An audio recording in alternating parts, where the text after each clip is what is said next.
We are officially back. Welcome to the HawksZone. NFL football back this Thursday at Lumen Field, and we got the Raiders coming into town. Pete Carroll, Geno Smith, and if you forgot, Jamal Adams. There's going to be a lot of familiar faces coming into Lumen Field, so get pumped, get jacked up. We're going to break this game down for you in this episode. And also, we're going to get Bryce's thoughts. He was just at camp, just came back from camp. So we're going to touch on that real quick, too, and get his overall thoughts of how it was being down there, boots on the ground. So, guys, we're going to get into all that on the other side. But if you haven't done so yet, make sure you go down, you subscribe to the channel. All the info down the subscription, share the videos, like the videos, and all that helps us out tremendously. Also, you can go down, you can buy us a coffee, another great way to support the channel. So, guys, on the other side, we're breaking down this Thursday night's game. So y'all can sit here and ask me all the questions y'all want to. Don't you ever talk about Man, let's go. It's go time, baby. I'm just about that action, boss. You ready to go get it. You just like to do it. That's what it is. Defense trying to do that. Pass is caught back in. Can't chase it. What a catch! Jackson, Smith, and Jimbo. Are you kidding me? Baldwin. Oh my goodness, he caught it. This is the HawksZone Rundown with your hosts, Ryan and Bryce. Welcome back to the HawksZone, guys. We are pumped. Bryce and I are pumped. Bryce, what's going on, man? You just got back from camp, boots on the ground, hanging out with some of the guys down there, Dan Vians, Mookie Alexander, Brandon King, Corbin Smith. You guys were right down there, seeing everything live and in person, man. Before we jump into this game, let us know, man. How was the experience down there? What were some of your biggest takeaways? Are you getting excited? I mean, obviously, we're all getting excited for this Thursday. Football's finally back. But give us some of your takeaways, man. Yeah, man, it was a great experience. It was great meeting up with all those other Seahawk content creators. Got to pick their brains, learn a couple different things here and there throughout. I think I grew from that experience for sure. And it was great just to hang out with them, watch the Hawks, and see what this new team is going to look like with, Clint Kubak now in the offensive side of the ball. How this offensive line shaping up, what does our new quarterback room look like, the receiver battles that are going on, which I'll tell you right now, it's a really interesting camp battle to watch throughout preseason. It was really cool being down there, seeing the practice, seeing the scrimmage. We did a couple live shows down there at Fast Fashion Brewery, which was awesome. You know what? The biggest thing I can take away is this is finally Mike Macdonald's team. This isn't okay, he's coming in. There's still remnants of Pete here. Like, there are things that I think in the building maybe that are still very Pete, like the compete factor and stuff like that. But just the way practice is run, it is so more focused on situational work. Like, they go and they do their individual drills. Like when we were there at the VMAC, they do their individual drills, but then everything comes into situations. Like, they do a point where they're in the midfield mark and they're in third and longs, and how do we, convert? Or, now we're down in the red zone and we're doing, within the 5, what are the plays? And the thing I'll tell you right now, it was such a revelation to see our quarterbacks under center, handing the ball off from under center, bootleg passes from under center, things we've watched the Rams, 49ers, Minnesota Vikings kill us on year in and year out with these, things where you're leaking out of the backfield. You got the fullback or you got the tight end. And just, I'll say this too, Cooper Kupp. Dan Vians has been saying for a while now that Cooper Kupp looks really good and he doesn't look like he's lost a step. I can agree to that statement. Cooper Kupp, at one point, they were doing a drill where they were on the 15-yard line going in, so they're kind of in the red zone area. They're going in, and Cooper Kupp was lined up against Devin Witherspoon. And Devin Witherspoon is, again, he just looks better and better each time I see him, but Cooper Kupp turned Devin Witherspoon around on a bang-out route in the goal line and caught it for a touchdown. And Devin Witherspoon was probably about 3 yards away when he finally realized that Cooper had the ball in his hands. I was standing there, I was like, okay, what rookie corner was that trying to cover Cooper Kupp? And it was Devin Witherspoon. Like, he moves so smooth. JSN looks like he's going to have a breakout year. We thought last year was a breakout. In this new offense, I think there's a chance he might be even better. The tight ends, they attack the seams. And the biggest thing offensively outside the run game, which I will say this team will be able to run the football, Ryan. They're going to be able to run the football, something we haven't seen for a while, but they're also going to be able to attack the middle of the field in the passing game, which is another thing we haven't seen consistently enough in this team. They had AJ Barner running down the seams. They had Eric Saubert. They had Elijah Royal, which, by the way, those three are locks to make this roster at tight end. I don't think it's much of a question with the other guys that are kind of in the mix. But it was really refreshing to see this team operate the way they do. I think there's an understanding now, at least amongst us when we were talking, on maybe why DK wasn't a part of this. I think there was more than just, and Corbin kind of touched on our live show, more than just a, DK didn't want to be here. I think Clint Kubak might have walked in and been like, I don't know how I'm going to make DK and his skill set really work in this offense. And based on what I've seen from the receivers, like Jake Bobo looks good. Tory Horton, dude, I think could be the steal of the draft. That dude, he had one play. There's a video out on Seahawks.com and their socials and I got to see it live, where Sam Darnold throws him like a back corner fade ball, and he like jumps and pulls it off of Josh Job's back and gets his 2 feet in. Like, he's such a smooth route runner. I think Tory Horton is probably going to jump MVS early on in the season for those receiver 3 reps. And Jake Bobo looked good too. So, I think this team has a lot more depth. Now, the one thing we are lacking is obviously blue chip talent. I think there's a few guys. And one guy I will say that I think could be in the running for defensive rookie of the year is going to be Nick Emani. Like, he's just, when you see him on the field, the starting defense is going to be a top 5 unit. And if it's not, it's going to be a complete and utter disappointment if they're not. Yeah, that's that all sounds positive, man. And touching on the DK thing, it's interesting too, because I think you brought up JSN and how you think he might even have a better year. I mean, I think the Seahawks could also been in the equation where they're anticipating that, and there's a payday coming up for him in the future too. So, even if you could have worked out, say, a number for DK, if they're saying, look, let's keep this guy, now you got to pay another receiver. So they got to say, who do we value more maybe moving forward in this Clint Kubak offense, like you mentioned. So, I think all that comes into play. And at the end of the day, it's like, hey, you mentioned Mike McDonald's team and culture. There's a lot to be said about it. I love DK Metcalf. You love DK, but sometimes things either, it's time to move on. Same with Geno Smith. Now you were telling me off air as well how good Sam's looking. Like, this is now a full off season of Mike to really be comfortable, coming in as my second year as a head coach, right? And that's the thing. People think it's such an easy transition because you're a defensive guru coordinator that you're just meant for head coach. It might come in as a first year ever head coach. That's a lot to handle.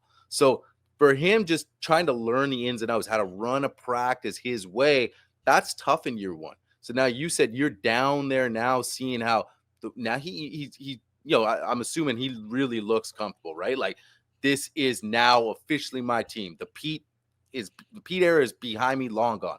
I don't have to come in and worry about what people are thinking about Pete Carroll, the legend, right? Now it's officially my team, and he's got that backing. Is that kind of what you feel now with just seeing him kind of running these practices and just, carrying himself? Yeah, I definitely think it's for sure now. I'm now in charge. Like, this is my team, my direction. I also think what's interesting is Clint Kubak's mannerisms are so similar to Mike McDonald's and how he operates on the offensive side too. And I think that gives Mike some ease as well. Like, I feel like there was a lot of tension in that regard. Maybe Ryan Grubb didn't run things the way that Mike wanted things run when it came to the offense. Obviously he didn't, because he did get fired. But I think just even the way in the practice, but like, you can see there's certain things, like they had a point where they were doing team drills and Mike didn't like the energy, and all of a sudden, boom, they're flipping into one-on-one competitions. And we're talking like everything from one-on-one pass rush versus receiver versus corner reps versus running backs versus linebackers. Like, it was all over the place.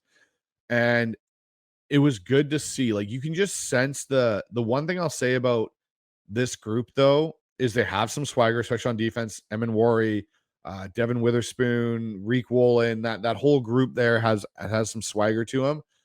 The offense definitely, to me now, has much more of a lunch pail, go to work type of mentality. Like, they're just, and I could say that for the whole team in some respects, but the offense for sure, it's like, let's get our stuff done. And you can tell that with John Benton there and Rick Dennison and Andrew Janoko. Like, watching them operate as coaches is very different than what I've seen last year and prior years. That it just, they have their idea, they know what they're doing, and this is how we're getting there. Get on board, and if you don't, get off. Man, that's exciting to see. And it is exciting because, fast forward looking to Thursday's game, man. I mean, look, it's preseason, but still a lot to talk about because we've been talking about this team obviously throughout the entire year. It just doesn't stop. We get to this point where you're excited because now we are playing for real. I mean, it's still NFL football, preseason or not. Now, look, Mike McDonald came out.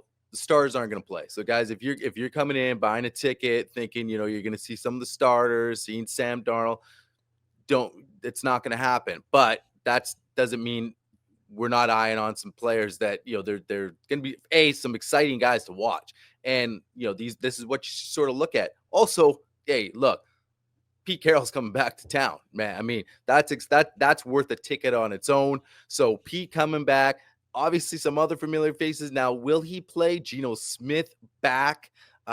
This is on purpose, guys. And then Jamal Adams, right? People forget about that. They signed Jamal Adams as well. So three big time Seahawks. I said pretty because Jamal, like obviously his stint here, but obviously, I mean, just the storyline throughout his tenure here, more bad than good, but, high hopes for the guy. We'll see what happens, later in his career here. But, classic Pete, right? Bringing back Geno, bringing back Jamal. So those three guys coming back in, man. Let's talk about the ex-Seahawks here before we get into dissecting the game and some of the players. But let's talk Raiders, ex-Seahawks. Man, how excited are you to see Pete back in the building? Oh man, I'm super excited to see Pete back in the building. And I still think to this point there should be a statue, just like there's Griffey and Edgar outside of T-Mobile. I think there should be a Pete Carroll statue out of Lumen. Like really, he changed Seattle football, and not to say that other coaches haven't in the past. Mike Holmgren did a fantastic job, but Pete brought us a Super Bowl. Pete brought us to 2 Super Bowls. He had an identity with a defense that goes down as one of the greatest of all time, probably in the top 3 at least for greatest defenses of all time. And he had such a sustained level of excellence while he was here. I think again, and you and me talked about it off air. Like there should be is cheers for Pete Carroll when he takes that field again in Lumen, and it's going to be emotional for him, obviously, right? You can tell from the things we've learned in the past, 18 months that Pete really didn't want to necessarily leave Seattle. It was more of a him realizing with where John Schneider wanted to take the team that their vision just didn't align anymore, and he kind of stepped back and said, okay, let John have his go. I'm going to reset, go do my thing, and maybe come back. And he's now back in the NFL. I have nothing but love and admiration for Pete Carroll. What he gave us as Seahawk fans was something that we'll never get again, maybe in regards to just that level of sustained excellence for 14 years. Mike McDonald may come close, but it's pretty hard. Like you got to think that's over a decade of him and a GM working together and being in the playoff hunt and having teams that are constantly, vying for Super Bowl contention. It's something that I think, you don't realize how good it is until you're out of it. And I think that's something that we're getting lucky right now. Mike McDonald's kind of keeping that with the way the team did last year, but we don't know what we're going to get. It could hit a wall and fall apart. We don't know, but you don't really know how good it is until it's gone sometimes. I think that's something that Seahawks fans will look back on maybe 10 years from now and go, man, that Pete Carroll era was something that was really, really unique and special. Yeah, I mean, that's the thing. I think it's going to be all love for Pete coming in back home. And I also think, like you mentioned, Mike Holmgren had some success, but it was the culture change. And also, man, how many ex-players are coming back are like Seahawks for life, prime time guys, beast mode, the defense, maybe minus Earl Thomas, but you get my point where he was that ultimate players coach too. And, let players act and how they wanted to express their personalities, and they were winning. So it was that combination where, even if Mike has success on a winning level, I don't think he'll come close to the way just Pete and really connect it with the players, right? And I know it's early on, so I'm not gonna. Maybe he does, but I mean, to get to that, Pete set the bar so freaking high for that kind of stuff, and that's why people love him.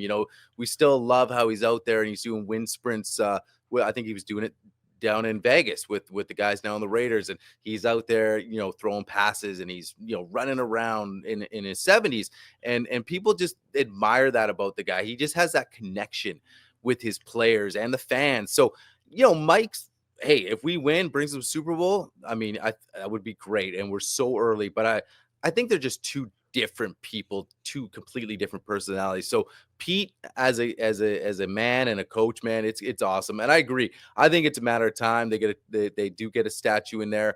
And yeah, I just think it's you look at it and he's just that overall full package. And now you and I agree, it was time, just like we talked about DK, and it's like things have an expiry date.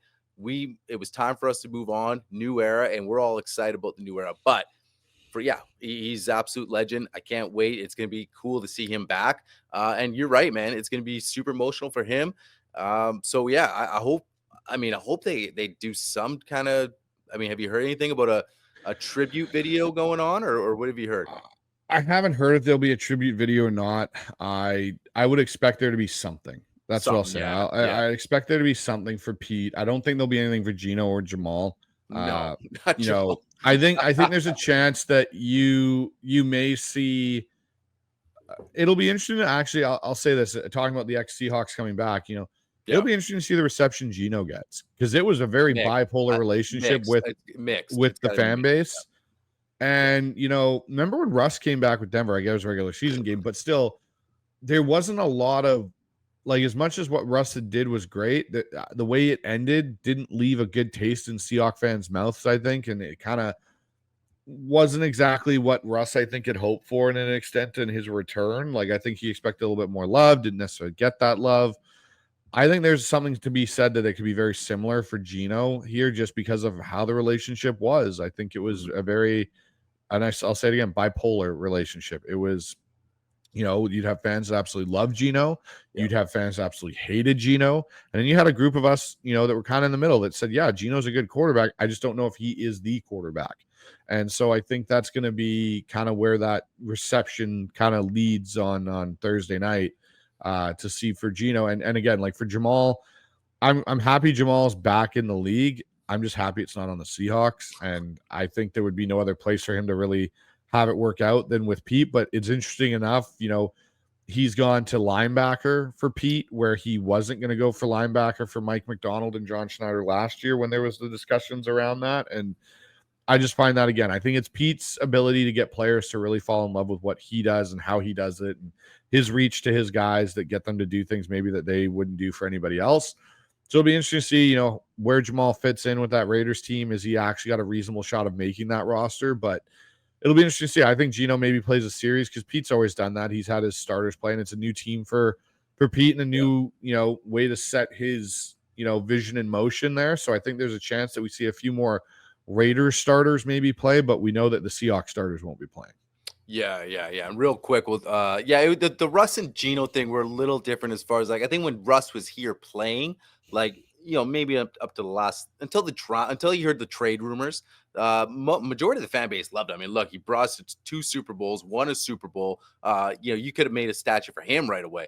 But then, as his career went on, then Sierra entered the mix. You hear these rumors he wants to go elsewhere. There was even the year prior, the Chicago Bear rumor. So, like, and they were like, no, he's not asking for a trade. And then you things start coming out, and you're like, okay, maybe he kind of does want out of here. And so that really prolonged. So that gave fans to be like, wait a second, this guy, this isn't ending well at all. So I was in the camp, and now I've come back around. But when he left, I was like, peace out. And I can't wait till you come in as a Denver Bronco and we rock you. I mean, remember that? I mean, I was like, I don't care if we won another game that year. This was the game. And it was great. But then I came back around, because things settle, and you're like, hey, he did a lot for the city. And, I hope he does good in Pittsburgh and wherever else he was going. But yeah. And then Geno is one of those things, like you said, you either liked him or you're like, nah, he's not that good. And then some drama kind of came with him as well. And the way it ended as well, he you could tell he wanted to move on and go with Pete. So that was good. But yeah, man, let's jump into a couple of the young guys that you might see, because we're touching on the Raiders still. Then we're going to jump over to the Hawks. Ashton Gentry, they got an exciting young back. player to definitely watch if you're keen in some of the young Raiders. Touch on him, touch on a couple of other guys that you might be looking at in this game. So Ashton Gentry, let's start there first off. Like we'll see how much he plays. He is a rookie, but he is going to be their starting running back. I'm more interested to see how he's used in this Chip Kelly offense. Like, is it a lot of downhill under center runs? Are they, running a lot of read option type stuff with him and even Geno or Aiden O'Connell, whoever ends up being in at the game at any point? And how much do they use him as a receiver out of the backfield? Like, I'm just interested to see the usage. I think he's going to be a really good player. But he's a guy to keep an eye on. Like, what does he look like in those first couple runs in the NFL? Does his speed translate that we've seen at the college level and what almost had him win a Heisman Trophy? Does it translate to the NFL? Or, does his running style translate? Those are always questions with these young running backs when they make that big jump from college level competition to the NFL level competition, is how does their best attributes translate? And one thing for Gentry was his, contact balance. Another thing was his, ability to run away from people at different points. Let's see how that translates at the NFL level. So those are the things I'm going to be looking at with Ashton Gentry. Yeah, no, like you said, I mean, he's a top pick in the draft, and I think he's got some big time potential. Yeah, so we'll see how much he plays. Right, that's the thing about the preseason. You just don't know. I think you're gonna get excited. I think for on our side, there's so many guys that I think this all 4 quarters you're gonna be able to see either somebody interesting or exciting, right? And we'll touch on that. But real quick, any more Raiders that really fans should say, okay, this is the guy we should keep our eye on, exciting. Who else you got? So the other Raider I think is going to be really interesting to watch is Tyrie Wilson. He, was obviously a highly drafted player. We're talking about a guy in 2024 that had 5.5 sacks, 12 quarterback hits. He pressured on 15% of his pass rush win weight in the final 8 games. But he could test our backup tackles. Like, he's in a make or break it year for himself, I think, in a lot of ways. Like, he was a guy that, we knew Seattle was interested in when Pete was here, that they may try and, acquire in the draft. I think it'll be very interesting to see what he does, because I think he could be a potential move off candidate for the Raiders if he doesn't have a good preseason, that they could look potentially to try and trade him and get something back in return, whether that be draft capital out. Like, Tyrie Wilson has to really have a good preseason here to, I think, stick on the Raiders.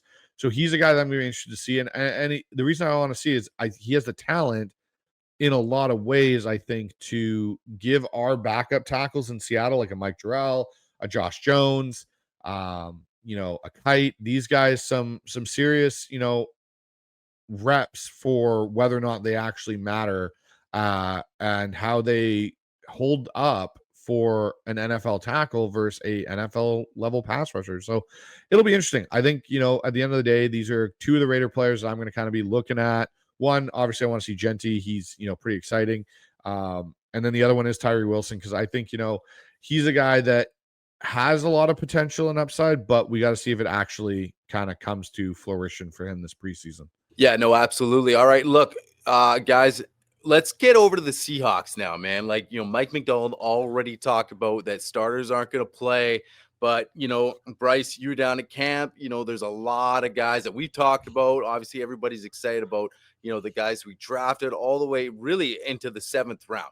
You talk about guys like Damen Martinez, Tory Horton on the receiver side, Jalen Milroe, a lot of young guys, Nick Emani, the list goes on. Right? Seahawks players to watch. We talked about, why don't we start? Let's start on the offensive side of the ball. Let's start on the offensive side of the ball if you want.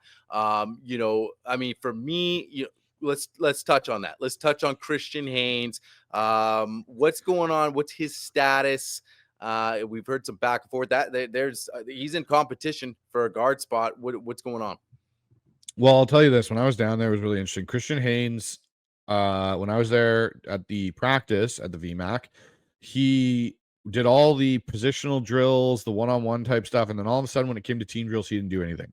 He stopped. He was standing on the sideline. The trainer team wasn't next to him or anything. Like, he didn't go to medical or anything like that. And he didn't take a single rep in team drills. And we kind of talked on it over on the Hawks Nest post practice recap show, and even on our couple live shows through Dan Vian's channel of Seahawks Forever.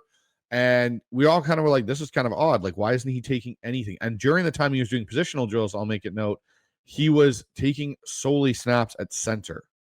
And so that was kind of interesting. And so then came the scrimmage yesterday. And the thing with the scrimmage that was interesting was, again, he did the positional stuff. He snapped as a center, and then he didn't do any of the actual situational scrimmage game type scenarios. And I kind of found it interesting. So I kind of watched him for a little bit. And I noticed that on his left arm, there was a harness attached to it, goes to the shoulder pad. It won't let your arm move a certain direction. Either it won't let it go above a certain point or won't let it go out past a certain point. And so I told, Mookie Alexander, Dan Viens, and Brandon Kane, I said, I think Haynes has hurt his shoulder or his chest or something because he's wearing a harness, which he wasn't wearing yesterday when we were at the practice the day before. And so sure enough, we went outside and started doing our recording. And that was prior to Mike McDonald's press conference. And I kind of said on that I think Haynes is dealing with an injury. And no more than 5 minutes after our recording, Mike McDonald comes out and says, hey, Christian Haynes is dealing with a pec injury. That's why he hasn't done any of the kind of, actual contact portion of the practices. Christian Haynes should fit this scheme. That's what I'll say first off. He should fit this scheme. But what I'll also say is LeMaya's moved back to right guard and in that battle. Mason Richmond is moved into kind of the backup behind Gray Zabel, it seems, at left guard. And I think Christian Haynes is in some serious trouble when it comes to whether or not he can actually make it on this roster. Now, he has to be healthy to compete. So we'll see if that happens on Thursday night. Hopefully this pec injury is, minor and he can get back into this battle. Anthony Bradford looks a lot better this year than he has in past years. I think this offensive scheme, they move the pocket a lot, so it's not straight drop back, so it doesn't make it as difficult for an O-lineman to make some of those blocks. And, he looks good. Now, yes, he still has bad reps. That's going to be a thing. But if you have 4 positions on that offensive line pretty solid and your one weakest one's maybe right guard still, I think there's a point to be said that not every offensive line that's good has 5 amazing starters on it.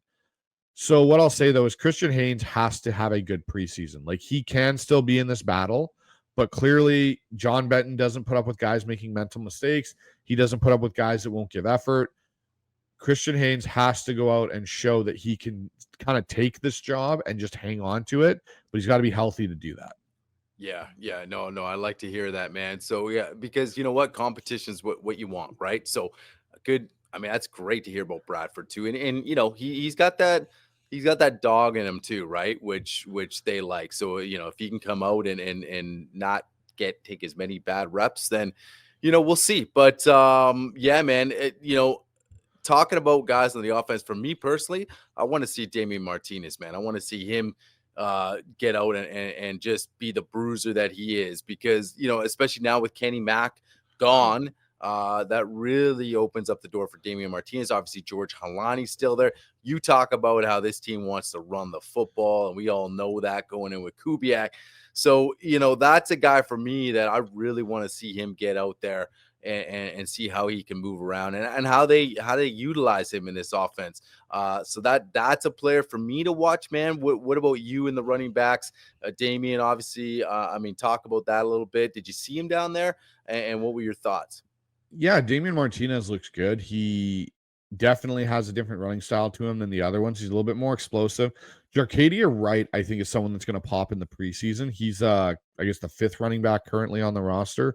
But he had some really nice runs, especially in the scrimmage. The interesting thing about the running back room, and this is where, again, I think this goes into a lot of what our offseason talks are about and stuff. Ken Walker has got a sore foot now, and he didn't practice on Friday, and he didn't do the scrimmage. And he's not practicing today is what I've just seen kind of on some of these reports here. So that's kind of another thing. Like, he's already banged up again, really, in training camp, which is, again, this is something where if a guy is constantly always going to be injured, it makes me worried about giving a guy a long-term deal. And I will say this, Zach Charbonnet looks quicker this year. He has leaned out a bit, but he's still big and strong, and look, he's just faster to the hole. I think there's a good chance Zach Charbonnet is going to be a very impactful player in this scheme. I'm not saying Ken Walker won't, and Ken Walker won't get his touches, but when we talk about that contract thing, this is what worries me, is a guy that can't make it through a week and a bit of training camp without having something pop up and be an injury. Like, oh, I got a sore foot now. Like, this is concerning type of stuff. So, anyhow, I would say that I'm interested to see Damen Martinez get a bulk of the carries. Definitely going to be a battle with him and George Halani, because Halani was doing kickoff return stuff. So, it'll be very interesting to see how that battle shapes up. And he's definitely a player to watch come Thursday. Yeah, absolutely. Before we get on to the defense, anybody else? I know that this scheme is going to call for tight ends a lot. Arroyo, obviously AJ Barner has looked really good. Barner I will as say well. that Yeah. Barner looks really good. What's your confidence level right now in this tight end room? Just from I'm the very small sample confident in this. size? I think they fit. I think Saubert and Barner. I think Right. you're going to see a lot more. Where Royal gets sprinkled in, I think in different packages where they're going to do kind of things that are unique to his skill set. But AJ Barner looks everything like a tight end one for this offense. And it was funny, me and Mookie Alexander, when we were driving to dinner on Saturday night, we were kind of going back about like, who does AJ Barner remind you? Because he just looks smooth running his routes, blocking wise. The best comp for me of AJ Barner is John Carlson when he was here in Seattle. And a tight end, I think, obviously his career got ended early because of injuries and things like that. But AJ Barner reminds me a lot of what John Carlson gave those Seahawks teams back in the late 2000s. Wow, yeah. Hey, that wouldn't be bad at all. And then real quick, a receiver that kind of really starting to catch people's eyes, Tory Horton, man. Talk about him briefly. I know people feel like, hey, we're set with our top three, and that's probably your top three going into the season. But there's some young guys pushing up here, man. Talking about him, what do you like? Yeah, Tory Horton, I think, is going to be potentially receiver 3 by week 5 of this season. I think it's going to be hard to keep him off the field. And just the things he does well, he does better, I think, than some of the guys on this roster. And you see his sub 4.4 speed show up on certain things. And he is so smooth in and out of his breaks. And he can make acrobatic catches and contested catches, which, is really interesting. 2 more receiver names I'll throw at you guys. Tory Horton being obviously one. The other one, though, is Jake Bobo has looked really good in this scheme. Definitely, I think it very much so suits his play style better. And the other guy that's making a lot of plays, and Mike McDonald even shouted out in his press conference yesterday, which when Mike, and I'll tell people this, when Mike talks about a guy, that's a good thing, not necessarily a bad thing. When he doesn't say anything about anyway, that's when you need to get concerned. Derek Young is making a lot of plays in camp and looks finally like he's in a scheme that I think fits his skill set. He had a nice contested touchdown catch between 2 guys yesterday. Unfortunately, AJ Finley got injured on that play. Yeah. But other than that, he runs smooth routes. He's gotten bigger, faster. His route running is definitely improved. I think there's a very strong case that a Derek Young, because the other thing that Mike McDonald mentioned, and this is something that Derek Young has done well for the last 2 years, is he's a very good gunner on special teams, and Mike McDonald loves guys that can play specials. So especially when you're on that lower part of that roster depth chart. So Derek Young is another guy to watch. Yeah, sort of a forgotten guy, right? He's been around for so long, but man, everyone has been waiting for him just to kind of pop and break out. So yeah, nice, man. Yeah, you know what? Look out for Derek, because honestly, I'm not gonna lie, sort of forgot about him too, even though because you got these other guys coming up, right? So and he's been around, so you're thinking like, okay, is this the ceiling, right? We'll see. But different scheme now, different era. So hopefully it's a place where he can excel. So yeah, man, just moving over to the defense. Obviously, this is something like Mike McDonald's bread and butter, and we're excited for the starters that are here. But we got some young guys. Starters aren't playing. Nick Emani is one of them. I mean, he's got that guy that might be starting, right? I mean, there's Nick Emani will play. He will play a lot, I think, this Thursday for sure. But I mean, going into the season, I don't be surprised he's going to get a lot of playing time. He's a guy that I think they're so high on. So that's definitely got to be looking out for, man. Touch on Nick, what you saw down there, and a couple of the some guys that maybe people aren't too sure about that, keep their eye on this defense for Thursday. I think you're going to see this team its base will be nickel. That'll be its base to get Nick Emani on the field. And it's interesting because Devin Witherspoon is actually reaping the benefits playing outside. Like, he had a couple nice interceptions, plays on the ball, playing from that outside corner spot that we haven't seen a lot because he's been moved inside quite a bit. Nick Emani is going to play a lot on this defense, and it's going to be exciting because he is such a, there was a play that they ran on Friday where they ran basically a toss sweep away from Nick Emmanwori, and he flipped his hips and took off, and he actually beat Zach Charbonnet to the line of scrimmage. Like Zach Charbonnet just had got his shoulders downfield, and Nick Emmanwori was there to make the tackle. Like he is an absolute freak in what he can do athletically, and I just think the more he learns, the more he gets comfortable in this defense, the more he's going to be harder to keep off the field. But speaking of guys that I think, one guy in particular, I don't know how much we'll see him. I know they said starters won't play, but I can imagine he'll probably get a couple snaps, is Byron Murphy. I think Byron Murphy will get a couple snaps in this game. He looks really good in practices, and in the scrimmage, they're not playing him as much in that one tech, nose tech, zero tech kind of spot like he did last year in that nose tackle role. He got to move around a little bit. He's a guy that I think you need to see some step up from in some respects, just in pressures on the quarterback. He's a great run defender, but we want to see that pressure increase. So I think he'll get maybe a series or two early in the game. The other guy for me on this defense, though, Ryan, that I think is someone that's not being talked about enough, but I think is one of Mike McDonald's favorite players, is safety Ty Okada. And he's a guy that I've kept off my 53 a couple of times when we've done these projection shows. I won't make that mistake again. I think Ty Okada is on this team. He's basically running the second defense with Drake Thomas, making all the calls, making all the checks. He's around the ball. He had one play on the scrimmage on Saturday where him and Jared Ivey basically flew through. He timed his blitz perfectly. Ivey took the tackle upfield and he sliced in and almost made the tackle in the backfield on Zach Charbonnet. Ty Okada is definitely someone to watch throughout this preseason and see how often he's playing with the twos and just, his play. He is a good safety. Wow. Yeah, I know. And he's been here for a while too. And like you said, kept him off our 53 last year. Yeah, it's interesting, man, but that's good. I mean, that's the thing too, right? You're with a new, kind of a new regime here, and so guys like that, especially as they've been stepping up year after year, could find themselves on the roster, man. So yeah, definitely a few good names there to kind of keep your eyes out on. But overall, man, like it's just, it's the fact that, we're back, we're playing ball. I think that's enough to tune in. And then, like we've just been talking about this past 35, 40 minutes about, guys to really zone in on both sides of the football, man. So, it's going to be exciting stuff here. Yeah, it's going to be really exciting stuff. I'm really excited to see these players and what this team, looks like coming into this season.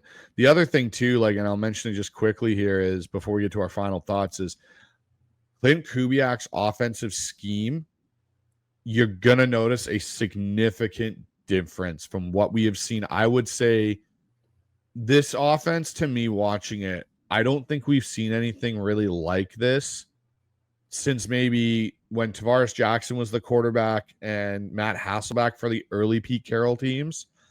And I would say, and go as far back as, if you really want to look and kind of figure out how this team's going to operate and the things they're going to do, especially with when Milroe's not in the game and Sam Darnold's in the game and the starters throughout the season, is go back and watch a lot of the Mike Holmgren offenses from way back. There's so much under center. There's so much boot action. There's so much, they ran a formation, I swear, I haven't seen since Max Strong was on this team, which was a tight end on the field, a offset I. So they had the fullback lined up, offset over the left guard, the tight ends on the right side, and the tailbacks in the backfield, and ran basically counter.